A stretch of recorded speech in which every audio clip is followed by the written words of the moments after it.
Asana Calendar tutorial, master task scheduling, and more. Hello everyone and welcome back. In today's video, I'll be showing you guys step by step on how you can master task scheduling with Asana. So no more overdue tasks. Instead, you can use Asana's calendars to be on top of your tasks. Starting off, I'm going to create a brand new project for this, and I'm just going to be using a simple template. This is going to be a general template. I'm just going to go with request tracking, and we're just going to proceed over here, create the project template. This is going to be ABC, create the template like so, and then we can add the content, the tasks, and then we can just click on done. Once I do that, I'm just going to click on use template, and the project name is going to be Fargo, okay? Or Farmo.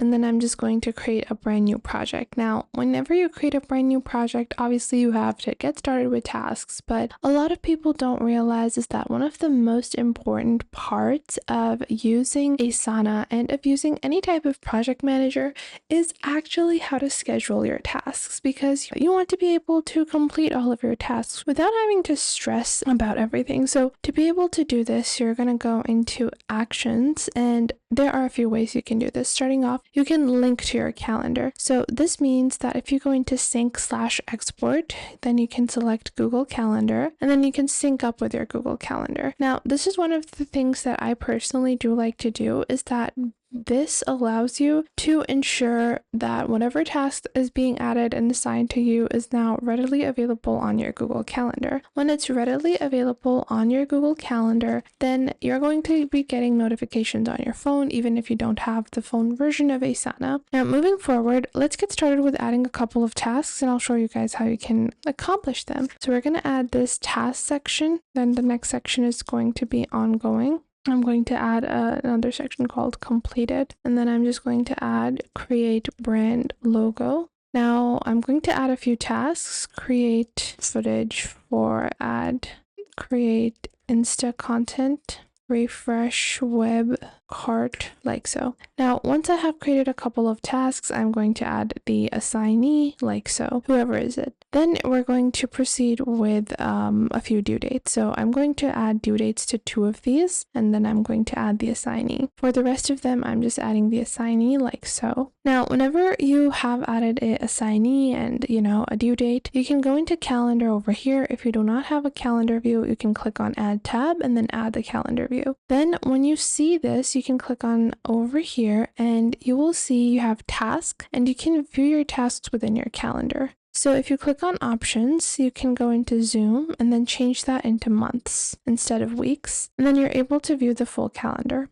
Then once you do that, you're going to save the view, close this out, and then you will be able to see a monthly view as well as any of the tasks that are scheduled within that month. So you guys can see this is what it looks like. Then after that, you can proceed, and you guys can see over here, if I click on add task, I can proceed with creating a brand new task over here. Whatever date it is, I can just select that date and then add a brand new task. This ensures that your work can be divided easily and you're easily able to schedule tasks. Now, moving forward, if you take a look at your top right, you can save this as a new tab or even revert to your last tab. And what you can do is that you can filter this out based upon the task type or when it is completed. This allows you to view a certain designated type of task instead of just viewing all of the tasks together. Now, from here, you guys can see no date. If you click on this, you will be able to see 2 of the tasks that had no particular completion date. You can drag and drop those tasks, so you easily have something to do on every day. And just like so, all of my tasks has been scheduled. So you no longer have to wait hours and hours to just go back into your project and then designate a day, and then you realize, hey, something was already scheduled. Instead, everything can be scheduled like so. Then another really amazing thing is that you can go into timeline views.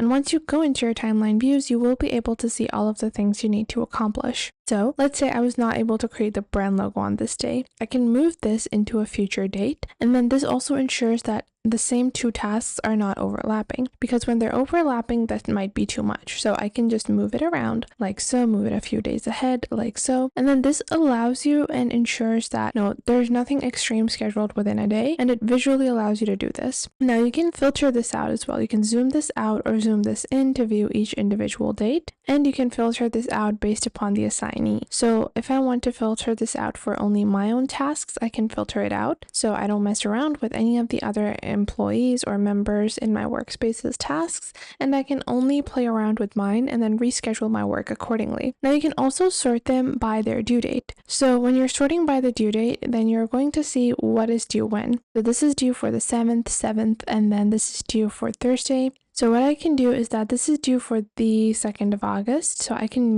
move this and then I can reschedule my task. Then this is due on the 7th, so I'm going to push this due date like so. So you can move around with the due dates as well, rather than just moving, your task all together and creating a larger deadline. Now, this allows you to ensure that all of your tasks are scheduled properly. And then below that, you have an ongoing tab. So this was taken directly from my board view because I created 3 different designations of tasks, ongoing and completed. So whatever is ongoing can be moved here, and in the same way in my timeline view, it is moved into the ongoing section. So this ensures that you're not working on multiple different projects all together. So you guys can see I would rather work on this than work on this. The reason for that is because this is due on the 8th and this is due on the 1st and 2nd. So I can just move this back up and then push this down. So I can start working on these 2 tasks which are actually due closer, rather than working on these 2 which are due further ahead in time. Now all of this would be synced up to your Google Calendar if you have connected your Google Calendar. So make sure to do that if you want easy access and if you are going to be using Google Calendar as your primary scheduling tool. I know a lot of people use Google Calendar for their personal scheduling, and this makes sure that if you have any personal commitments, meetings, any days off, that you're able to take note of those and then add them onto Asana or sync them to Asana as well. So your time blocking, any breaks that you might have, anything that is already scheduled in your personal life can be,